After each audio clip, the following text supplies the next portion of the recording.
To flush or not to flush a mechanical system is going to depend on a number of different situations. So let's start with the most basic. A new mechanical system or a new turbine or compressor, flushing is going to be required to verify and certify that the warranty is in place. That's going to be signed off by the OEM. The second case would be after mechanical failure when there's debris in the system. In this situation, we have to remove the physical solids in the system to protect the new machine or the overhauled machine from the same failure. The third case would be if the oil cooler is not cooling the oil sufficiently. Depending on the application, for example, a turbine application, you would expect the delta on the cooler to be around 20 C or 78 Fahrenheit. And what you see over time is that the efficiency of that cooler can be reduced from varnish deposits. And in such a situation, varnish removal equipment is going to have a difficult time removing the varnish that's deposited inside the cooler.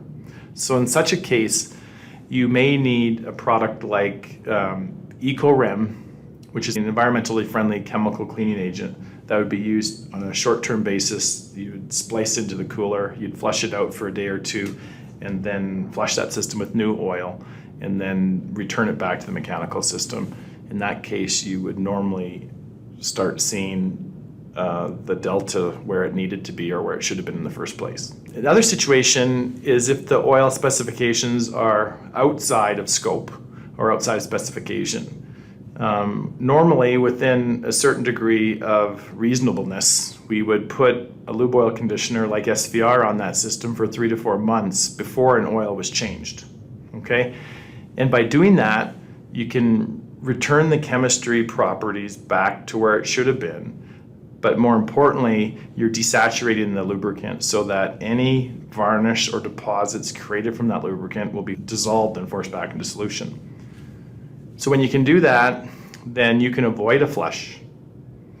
Now, remember I said in reasonable conditions. The next situation is extreme cases where the oil quality is in such terrible condition, it's just not going to be cost effective to restore it, or a waste of time. And when I say extreme, I've seen situations where you're talking to a Frame 70A user, they call you and they say we have a little bit of a problem with particulate and solids, and when you explain to them actually you don't have a little bit of a problem, you are 2,000% above your maximum allowed level. You know, it's only when you talk relative to percentages where they should be that they get the idea, and then 5 minutes later you have the plant manager on the phone and he goes, well, what do you mean we're 2,000% out of spec? And I said, well, that's exactly what I mean. You are 2,000% above the maximum contamination level allowed in your system. Well, you can imagine what happens then. No one actually appreciated that they could have been that bad.